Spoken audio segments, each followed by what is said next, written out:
الحمد لله وكفى وسلام على عباده الذين اصطفى أما بعد. أعوذ بالله من الشيطان الرجيم. بسم الله الرحمن الرحيم. وبالوالدين إحسانا وبذي القربى واليتامى والمساكين والجار ذي القربى والجار الجنب والصاحب بالجنب. سبحان ربك رب العزة عما يصفون وسلام على المرسلين والحمد لله رب العالمين. اللهم صل على سيدنا محمد وعلى آل سيدنا محمد وبارك وسلم.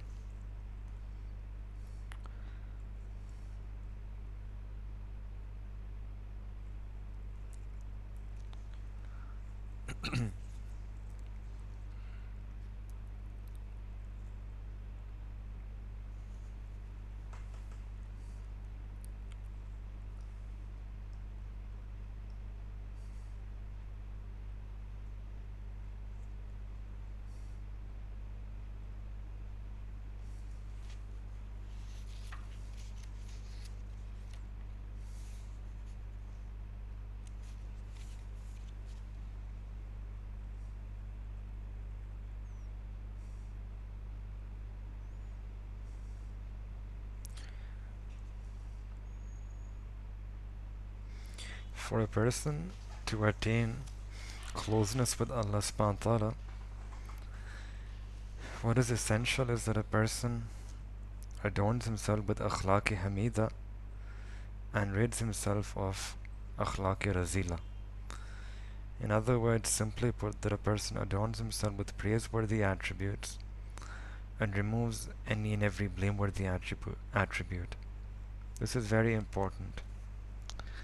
And one khuluq, one quality and attribute that the Deen of Islam stresses very much is this khuluq of treating our neighbors well. In the Sharia, there are certain rights of our neighbors. This is a very sensitive topic, and it's a topic on which either a person can attain success, falah, felicity, or if they're not careful about this topic, then this can also ruin that person's life and also ruin that person's akhirah. They can either get sa'adat in this life or they can get shaqawat. Both these things are dependent on this topic, which is how we treat our neighbors. And this, like we said, it's a topic which is very sensitive and important, but many of us, we are very negligent and absent-minded about many of these characters, about many of these qualities. However, if you look at the Sharia and the Deen of Islam, then this is something which is very centrally important in the eyes of Allah subhanahu wa ta'ala, and we should reflect on how important this is in the eyes of Allah subhanahu wa ta'ala. In one hadith, the Prophet ﷺ has linked this with the very iman of a person. Yani believing in Allah subhanahu wa ta'ala, having true, complete iman in Allah subhanahu wa ta'ala, that's dependent on this. That's dependent on a person treating the neighbors well.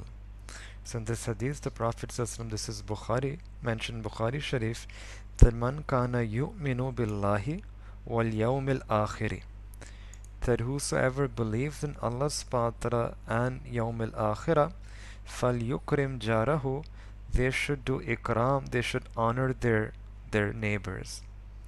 In this hadith, it doesn't mention risalat, it doesn't mention prophethood or prophecy.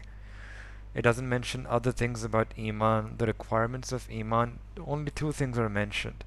That person who has belief, conviction, certainty in Allah subhanahu wa ta'ala, and number two, qiyamah, that person who knows that he has to meet Allah subhanahu wa ta'ala, that person who knows with certainty that there will be a day where he has to face Allah subhanahu wa ta'ala, he has to show his face to Allah subhanahu wa ta'ala. For such a person, they should do ikram. They should honor their neighbors. If that person honors his neighbors, treats his neighbors well, then his meeting with Allah subhanahu wa ta'ala is going to be very happy and pleasant. And on the other hand, if he doesn't treat his neighbor well, then Allah subhanahu wa ta'ala will not look at him with that gaze of love. Sometimes you meet other people in this world, they might look at you, you might meet them, but that meeting doesn't go so well. They might look at you in such a way that you know that that person is not happy with me, that person is not pleased with me. In fact, that person is upset and angry with me. So in Qiyamah also, that person who doesn't do ikram, who doesn't treat their neighbors well, that person will not be looked on. That person will not be looked at by Allah subhanahu wa ta'ala with this gaze of love. And there are many other riwayah which mention similar wordings, that that person who believes in Allah subhanahu wa ta'ala in Yawm Qiyamah, then they should falyuhsin ila jarihi. They should treat their neighbors well. They should do husn ma'amala. They should interact with the neighbors in a very ahsan, very beautiful way. And fala yu'zi jarahu, that they should not provide any taklif, any difficulty or any worry or any they should not hurt their neighbors. They should not inflict any pain towards their neighbors. And this is something which was stressed so much that once the Prophet ﷺ said that Jibreel ﷺ came upon me so many times emphasizing the rights of neighbors, that I began to think that maybe neighbors would also have a share in our inheritance. That I had that guman. I was thinking that now Allah subhanahu wa ta'ala will reveal that the neighbors should also be given a share, a portion from our inheritance. In other words, inheritance is something which a person shares with their close relatives, with their awlad, with their children, with their parents.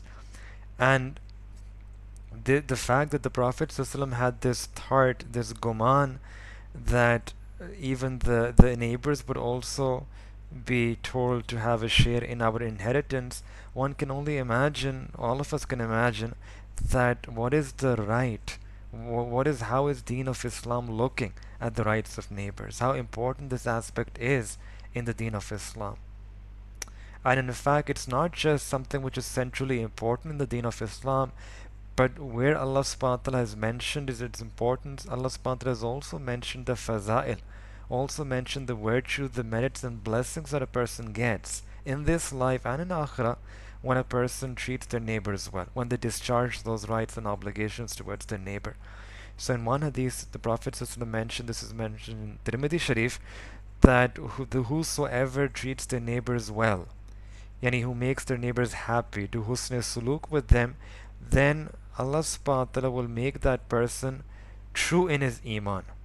Takun mu'mina, that this person will become firm in his iman. Allah ta'ala will ignite his iman, will shine his iman, will strengthen his iman, will polish his iman. His iman will begin to sparkle. And this also shows that without discharging our rights towards our neighbors, person cannot get their iman complete. Our iman, the confirmation, the affirmation of our iman is dependent only when we're able to make our neighbors happy. And then the next thing the Prophet ﷺ mentioned, another thing, that whosoever wishes that Allah subhanahu wa ta'ala and the Messenger of Allah subhanahu wa ta'ala should love that person, then that person, whenever he speaks, he should speak truthfully. And if someone keeps an amanat with him, he should safeguard that amana. And then number 3, that he treats his neighbors well. Same thing. That means that if a person treats their neighbors well, then Allah subhanahu wa ta'ala will love that person. This person will become the beloved of Allah subhanahu wa ta'ala. And similarly, another hadith mentions that if we treat our neighbors well, then Allah subhanahu wa ta'ala will put barakah in our age. That person will have a long life and a fulfilling life full of barakah. So these are all benefits that Deen of Islam mentions, not just how important this is, but also the person's iman will become pukhta, will become kamil, their iman will become more polished, and Allah subhanahu wa ta'ala and His Messenger will love such a person, and in his years here in this dunya there will be more barakah in his life. And then in one riwayah it is mentioned that if a person has 3 neighbors and all 3 of them are happy with him, and the word 3 is mentioned because normally you have one neighbor on your right, one neighbor on your left, and one neighbor behind you, and then in front there's maybe a pathway or road. So the words mention 3, that if a person has 3 neighbors, all 3 of them are happy with this individual, and this person passes away, then Allah subhanahu wa ta'ala, because of the way he used to treat his neighbors, in return Allah subhanahu wa ta'ala will forgive all of his sins. Allahu Akbar. So treating your neighbors well, a person gets this glad tidings of maghfirah from Allah subhanahu wa ta'ala. So maghfirah from Allah subhanahu wa ta'ala, muhabba of Allah subhanahu wa ta'ala, their iman becomes kamil, their iman begins to shine, and there is more barakah in their life in this world. All of these are benefits that a person gets when they treat their neighbor well. And then there is one hadith which is Allahu Akbar Kabira, which gives such a concept that you will not be able to find anywhere else. And this is a hadith where literally it's a very beautiful hadith, but a very ajib hadith, that a person can sacrifice his whole life for the sake of this hadith. And what is this hadith? This is Sahih Muslim. Allah subhanahu wa ta'ala on the day of Qiyamah, He will call a servant and say that, oh my servant, I was hungry and you never gave me food. I was thirsty and you never gave me water to drink. I was sick and you never paid me a sick visit. And the servant people would be surprised, he would be stunned that, Ya Allah, you are beyond all these worldly needs, you are beyond food and drink, you're not needy of anything, you are independent, you are as-samad. why is it that you're saying this? And then Allah subhanahu wa ta'ala will say that at that particular time in your dunya, your neighbor was hungry. And if you had fed him food, it would be as if you fed me. And at that point, your neighbor was thirsty. And if you had given him some water to drink, it was as if you gave me water to drink. And at that time, your neighbor was sick. And had you paid him a sick visit, it would be like you paid me a sick visit. Allahu Akbar Kabira. There is no greater concept about the rights of neighbors that you will find anywhere. There's no greater concept that anyone can present to you. That Allah subhanahu wa ta'ala is saying that if you feed him, your neighbor, it's as if you fed me. If you gave him water, it's as if you gave water to me. If you went and paid him a sick visit, it's as if you paid me a sick visit. Subhanallah, Allahu Akbar. We read these ahadith and we should try to understand that how important this is in the deen of Islam. And then in several hadiths, the Prophet ﷺ, he not only mentioned the benefits of treating our neighbors well, but also explained further details about how should we treat our neighbors well. So in one hadith, the Prophet ﷺ said that whenever you cook some salan, some shorba or something like that, some gravy, so you should add a bit more water to that gravy, and then give a portion of that gravy to your neighbor. This is such a small thing, that you make salan, you make some gravy, and we're being told to add a bit more water so that we can send something to our neighbors. If you get some fruit, etc., send something to your neighbor. You don't need to send it every day, but occasionally send it to your neighbors. Why? Because that relationship should remain intact. Because that relationship should be refreshed after every few days. Because that love should exist. That love should be alive. So Sharia loves this fact that a person is living together in a close-knit society. There should be these relationships that are based on just humanity. People who are your relatives, then relatives, obviously every person wants to treat their relatives well. That's very easy. That's not a big thing. That's not a big deal. But Mu'min is that individual who's not looking at his relatives, who's looking at the fact that he's just my neighbor. And just the fact that he is my neighbor, there should be some love that I should have for him. He is a part of my community. And the Sharia loves such a person who treats their neighbors well. And normally when we think about neighbors, we might think that right, left, and one person behind. But in the deen, it's much more comprehensive. It includes those people who are our immediate neighbors, but it's a bit more, it's broader. The mafhum, the meaning of neighbors is broad neighborhood. And the way the ulama explain this is 40 house on each side. And 40 house on the right, 40 house on the left, and 40 house from behind. And which basically means it's like the whole neighborhood, like the whole community. So that is what the Sharia is teaching us, that a person should be a good member of that community. This is a principle that Sayyidina Rasulullah is explaining to us. And this is how much we should think about others. And if a person follows these teachings of the deen, then our environments will be like Jannah, our communities will be like Jannah. And this is such an amazing concept that you don't find this concept elsewhere outside of Islam. Yes, we do have such concepts that you treat your neighbor well. We have different religions that say, you have different philosophies that say even outside Muslim countries you will have this. But that concept is very limited in its scope. What you find more or less is that don't create noise, because that noise will disturb your neighbor, and the neighbors might complain. And turn off the lights, switch off the lights, because otherwise the neighbors would complain.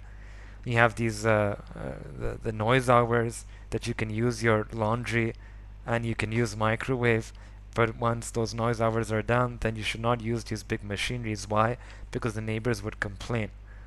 Don't do this because the neighbors would complain. Don't do that because the neighbors would complain. But that's what you find, more or less. But this is a completely different relationship altogether, different concept that the Deen of Islam gives us. That you should have muhabba, ta'alluq of muhabba. You should have husn suluk with them.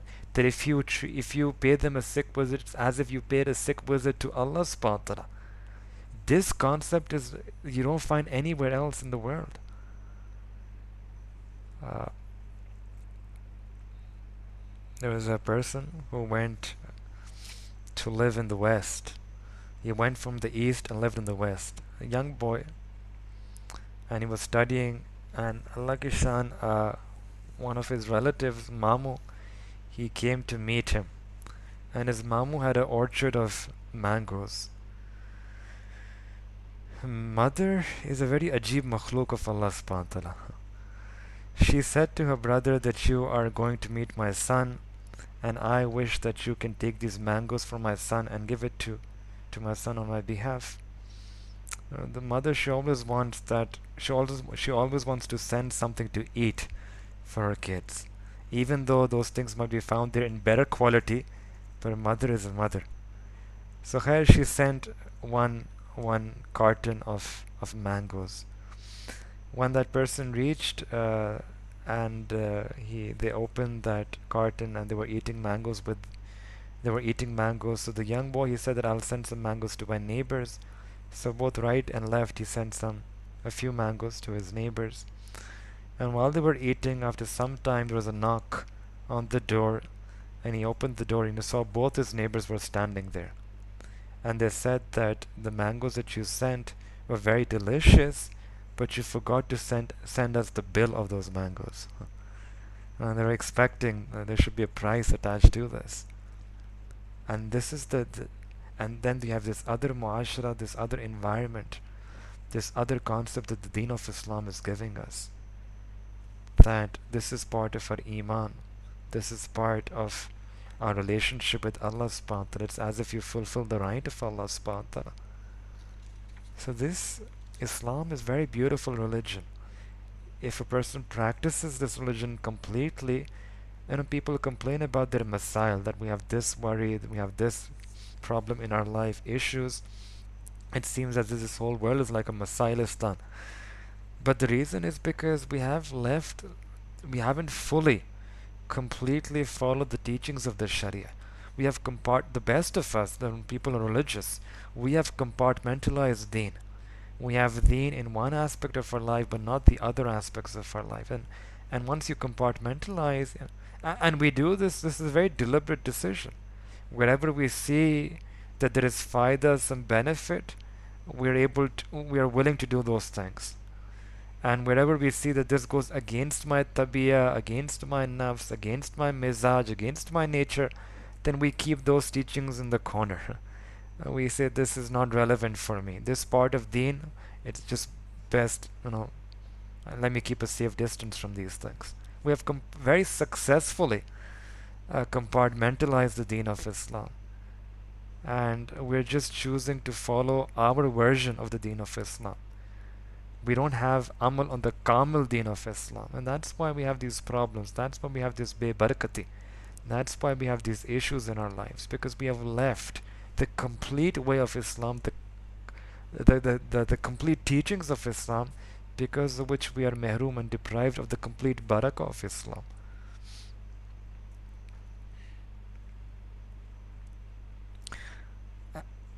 So in one hadith, the Prophet ﷺ, Aisha radiallahu anha, she asked the Prophet ﷺ that Ya Rasulullah, I have two neighbors, and who should I give hadiyah to? Who's more deserving of my hadiyah? This is mentioned in Bukhari Sharif. And the Prophet ﷺ opened just the fact that they used to ask these questions shows us how much aware they were of this khulq, how important they viewed this characteristic trait. And when she asked this question, the Prophet ﷺ explained that give that person who's closer to your door, he has more of a right of that hadiyah. give it to that person. So that person who is closer, distance also matters. He has more haqq.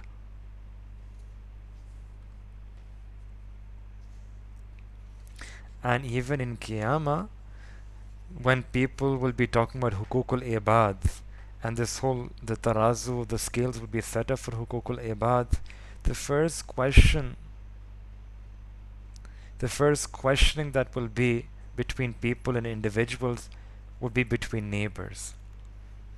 And this is mentioned in a hadith mubarakah that on the day of Qiyamah, the first issue, or you can say the first dispute that will be brought to Allah subhanahu wa ta'ala would be that dispute which is between neighbors.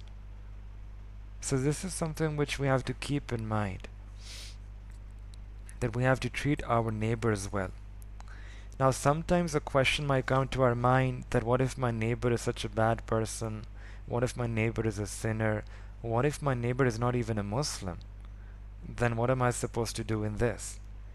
Even here the Deen of Islam and the Sharia gives us some golden principles. So it teaches us first thing that al-jiranu thalatha. There are three levels of there are three kinds of neighbors, three types of neighbors.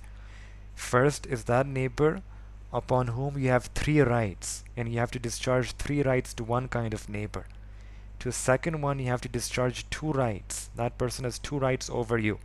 And then a third person, he has one right over you. 3, 2, and 1. Then that neighbor who has three rights over you is that neighbor who is, number one, your neighbor. Number two, he is also a person of iman, a mu'min or a mu'mina. And number three, that person is your relative. So that's why he has three hukuk, three rights over you. One right is because of his Islam, because he is a person of Islam. Second right is because he is a relative, sila rahmi. And third right is because he is your neighbor. Then that individual who has two rights over you is that person who is, number one, your neighbor, and number two, who is a Muslim. So the fact that he is a Muslim, he has one additional right, and then one right because of the fact that he is your neighbor, two rights. And that neighbor who just has one right over you is that who's just your neighbor. He is not a Muslim, he is not your relative, but that person who is outside the folds of Islam. He could be an unbeliever, he could be some other religion, but he is still your neighbor. And the fact that he's your neighbor, he still has one right over you. Which means that even an unbeliever, if that person is our neighbor, they also have a right over us. And one can just then imagine that if they're Muslims and if they're relative, then all the more how much right would that person have? And that's why the ulama have written that even if your neighbor is a sinner, he's a fasik, he's a fajr, he's an openly commits sins. He openly, and just today someone came to me and said that I have a neighbor who has these, throws these parties which are very sinful, and what am I supposed to do? And sometimes we have such situations that openly committing sins, but they're still your neighbor. So the one thing that Sharia teaches us is that you hate the sin but not the sinner. You hate the sinful activities that person is doing, have nafra and boghuz for those activities. This is boghuz lillah. This is hatred for the sake of Allah subhanahu wa ta'ala, but not for that individual, not for that sinner. Because for the sinner you need to have some taluk. And if that person is your neighbor, then all the more. You have certain rights that you need to discharge towards your neighbors. You have hukuk wajiba. You have wajib obligatory rights upon you that you have to discharge. And you can try, you should try to, salam, and inshallah we'll speak about some of those rights, but you should still discharge your rights towards the other person and try to soften that person's stance, and maybe you can pressurize that person to leave that sinful activity. That's fine. Sharia gives us the permission that when you see certain thing which is openly committing sins, you can pressurize them in different ways to give up that sinful activity, but that doesn't mean that you're supposed to sever your ties of neighborhood with them or not give them their right as a neighbor. We're still supposed to, even if they're sinning, even if they're fasik, even if they're fajr, even if they're unbelievers, they're still, Their actions are between them and Allah subhanahu wa ta'ala. But what is between us and them is that they're neighbors. And even if they're Christians or Jews, we're still supposed to have ties with them. We're still supposed to give them their rights as neighbors. We're supposed to treat them well. This is what you find in many in the lives of many of our akabirin, many of our Salaf Salihin. Hazrat Abdullah ibn Mubarak rahmatullah alayh was a very big muhaddis, and in his neighbor, he had a neighbor who was a Jew, and the Jew was selling his house. The buyer who came to buy that house, he said that, how much are you selling this for? The Jew replied that, I'm going to sell this for 2,000 dirham. So the buyer asked that, this is a bit too much, because in this neighborhood, a similar house like yours sells for roughly 1,000 dirham. So why are you charging me twice that amount? So the Jew, he replied that, yes, the price of this house is 1,000, but I'm charging the extra 1,000 for the fact that this house is in the Paros, it's in the neighborhood of Abdullah ibn Mubarak rahmatullah alayh. It's a house which is adjacent to Abdullah ibn Mubarak. Once upon a time, when we used to be true Muslims, the houses which used to be in our neighborhood, their price used to increase because of us. Their price used to increase because of our khuluq, because of our attributes, our virtue and nobility. These are the ta'limat that the Deen of Islam has brought for us. Once Mujahid rahmatullah alayh was a tabi. He said that I was sitting with Hazrat Abdullah ibn Umar radiallahu ta'ala anhuma, and his ghulam, he was sacrificing a goat. So Hazrat Abdullah ibn Umar radiallahu ta'ala anhu, he said to his helper, servant, that when you are done sacrificing this goat, first send a portion to our neighbor, and his neighbor was a Jew. Give it very zurur, saying with a lot of emphasis, that you first must give it to our Jew neighbor. And he repeated the sentence 3 times. And there was one person who was also in that gathering. He said that, why are you mentioning this 3 times? You just mentioned once.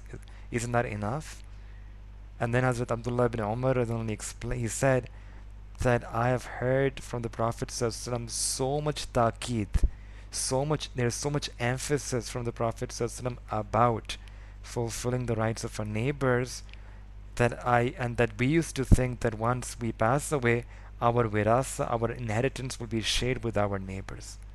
So the fact that I've heard this so much from the Prophet ﷺ, I want to be sure that we discharge our rights properly. So even with unbelievers. And for us, then, many of us, alhamdulillah, we happen to have neighbors who are, if nothing other, Muslims, and many of us may be relatives. So one can imagine then how much husn khulq, how much ikram, and how much honor, and how much mehna and effort we should make in treating them well.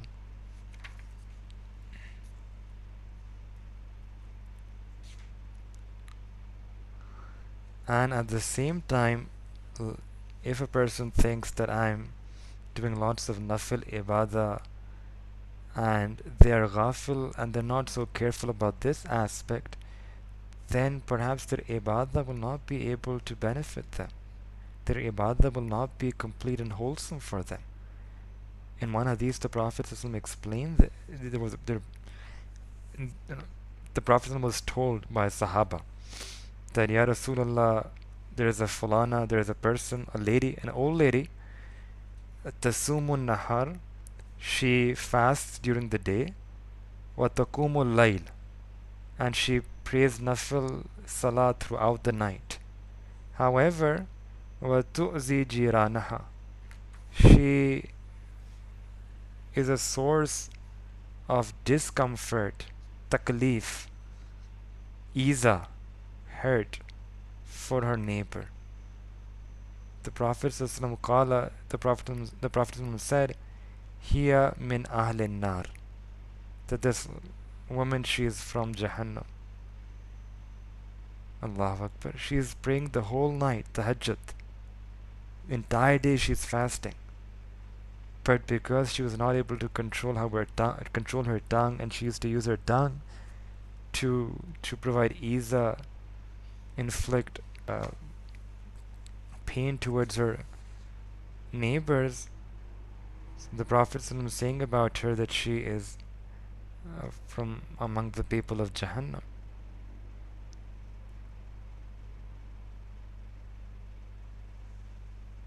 And on one occasion, the Prophet ﷺ, he swore thrice that I swear by Allah subhanahu wa ta'ala that person is not a believer. And then again, I swear by Allah subhanahu wa ta'ala that person is not a mu'min, is not a believer. And then again, third time, that I swear by Allah ta'ala that person is not a mu'min. So the Sahaba asked that, Ya Rasulullah, who is not a mu'min? And the Prophet said, that person whose neighbor is not in aman from his bad habits, whose neighbor is not protected from his bad habits. This is 3 times the Prophet of Allah subhanahu wa ta'ala is swearing by Allah ta'ala. And today we are so ghafil, sometimes we don't even know the names of our neighbors. We don't even know who's living left or right. And we think that, why should I care? It's just a self-centric life, egocentric life. We don't care about other people.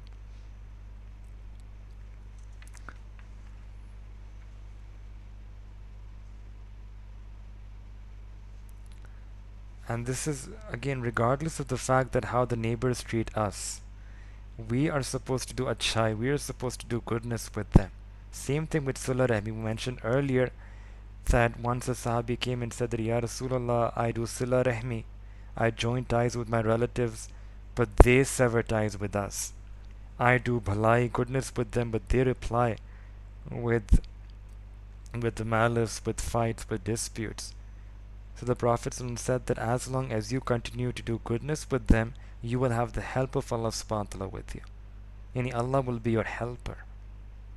And same thing about the rights of neighbors. It's mentioned that Allah subhanahu wa ta'ala loves that person whose neighbor is a bad person. Bad here means that person, the neighbor, he harms him. He creates problems for this person.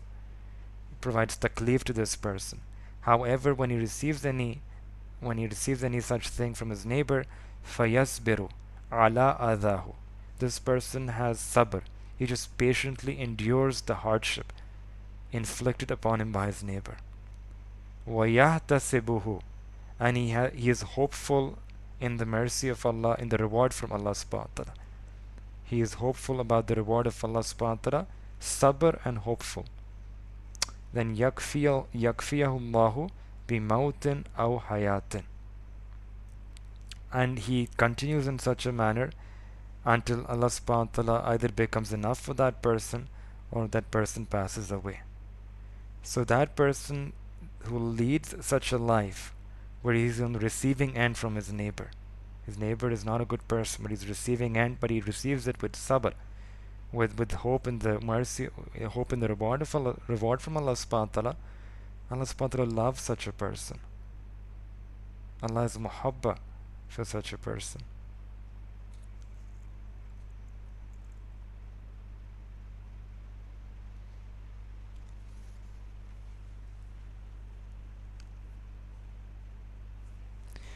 Now then this question comes up that what are the rights of neighbors?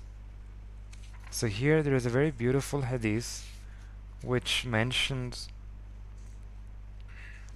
there's once a Sahabi who narrates this. He says that Qultu Ya Rasulullah ma haqqu jari alayya.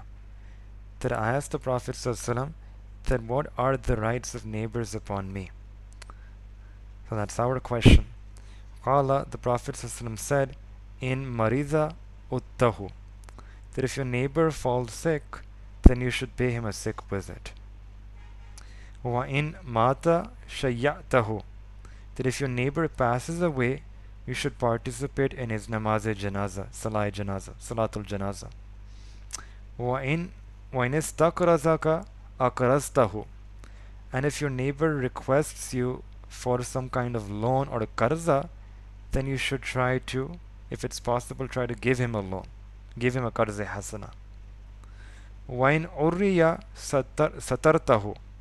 And if your neighbor doesn't have any clothes to wear, then you should provide him with clothing. وَإِنْ أَصَابَهُ خَيْرٌ هَنَّأْتَهُ. And if your neighbor receives some good news, something good happens in his life, then you should congratulate him. You should greet him, congratulate him, share your happiness with him. وَإِنْ أَصَابَتْهُ مُصِيبَةٌ عَزَّيْتَهُ. And if some musiba or some difficulty reaches your neighbor, then you should try to remove that difficulty. Try to remove that person's suffering and worry. وَلَا تَرْفَعْ بِنَاءَكَ فَوْقَ بِنَائِهِ فَتَسُدَّ عَلَيْهِ الرِّيحَ.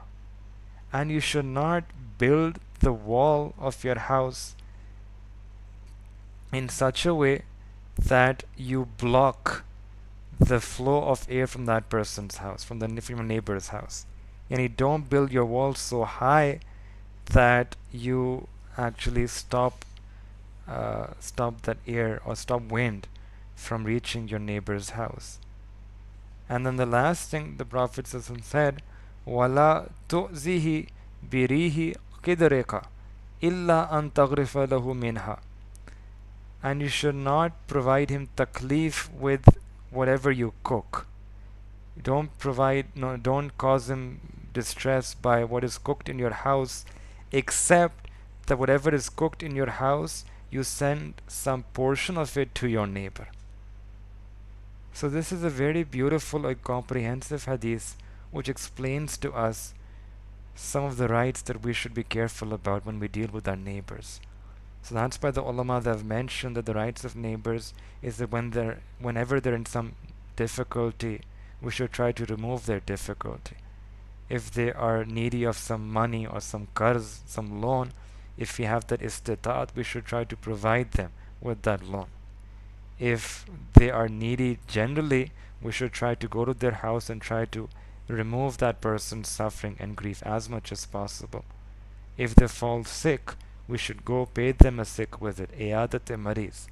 If they require some help, we should be available to help them.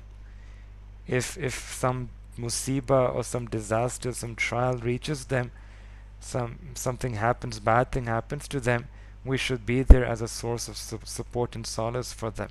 We should express our sympathies, our consolation, give them tasalli in times of when times are bad. When something when some happy news, when you hear about something good that happens to them, you should share with them in their happiness, congratulate them, give them mubarakabad. And if they pass away, then we should participate in their salatul janazah. And once they're on travel, maybe the person is not home, they're traveling, then we should protect their mal, their wealth, their house, and the people living in that house. So these are the teachings of our deen. And our aslaf and akabirin, they're very careful about these teachings.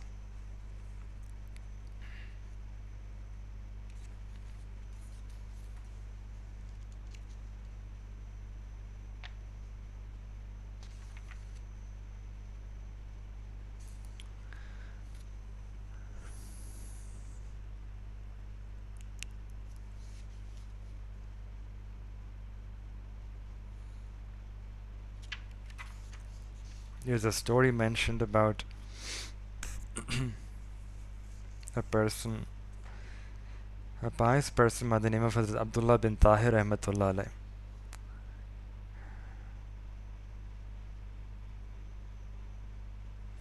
Once he heard that someone came to his neighbor's house and they said to the neighbor that we want to buy your house, and they were saying that we're willing to offer you any price for your house.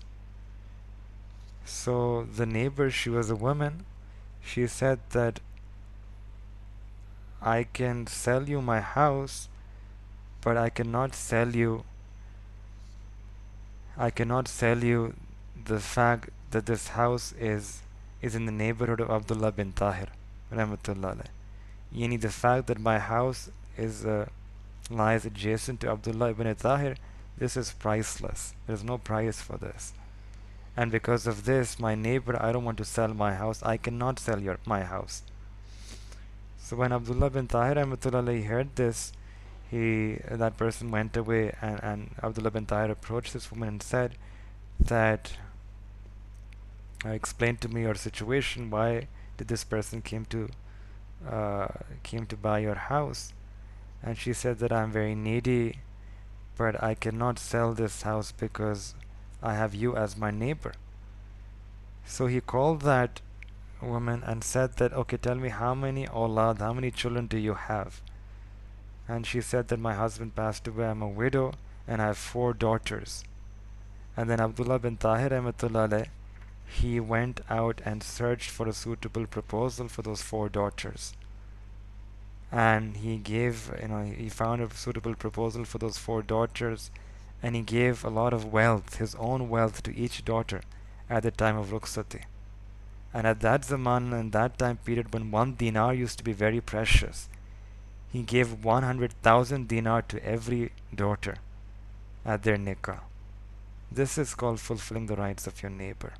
That he became like a father, and he went about searching suitable proposal and then giving them wealth so that they could be well off. Our Akabrian used to be very careful about this, and they were such beautiful neighbors. May Allah subhanahu wa ta'ala grant all of us such beautiful neighbors, and may Allah ta'ala grant us the tawfiq to become such beautiful neighbors for our neighbors. And then inshallah we can hope and we can make dua to Allah ta'ala that Allah, if we try to fulfill our rights of neighborhood in this world, and we can try to be good to our neighbors, then perhaps Allah subhanahu wa ta'ala can accept this amal from us and make this a means of not just entering into Jannah, but also granting us the neighborhood of the Prophet sallallahu alaihi wasallam. Allah ta'ala can make us inshallah the neighbors of the Prophet sallallahu alaihi wasallam in return for our actions here. So these are the ta'limat. In summary then, these are the teachings of our Sharia, that the Sharia wants us to be careful about our neighbors, irrespective of the fact whether they have Iman or not, or irrespective of the fact whether they are relatives or not.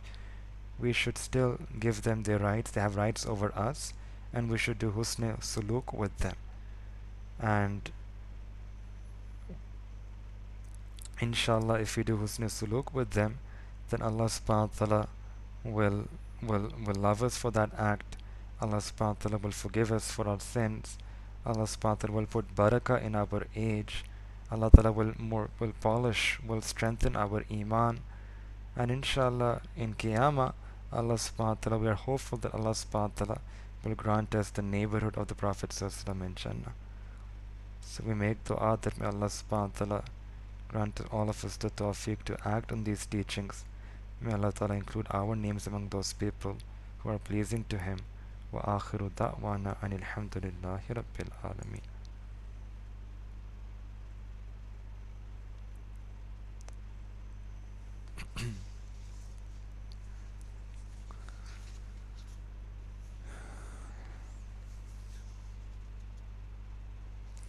سبحان ربي الوهاب. اللهم صل على سيدنا محمد وعلى آل سيدنا محمد وبارك وسلم. ربنا ظلمنا أنفسنا وإن لم تغفر لنا وترحمنا لنكونن من الخاسرين. اللهم إنا نسألك حبك وحب من يحبك وحب من يقربنا إليك. اللهم إنا نسألك من خير ما سألك منه عبدك ونبيك محمد صلى الله عليه وسلم وعبادك الصالحون، ونعوذ بك من شر ما استعاذك منه عبدك ونبيك محمد صلى الله عليه وسلم وعبادك الصالحون، وأنت المستعان وعليك البلاغ. لا حول ولا قوة إلا بالله العلي العظيم. ربنا تقبل منا إنك أنت السميع العليم، وتب علينا إنك أنت التواب الرحيم. وصلى الله تعالى على حبيبه خير خلقه محمد وعلى آله وصحبه أجمعين برحمتك يا أرحم الراحمين.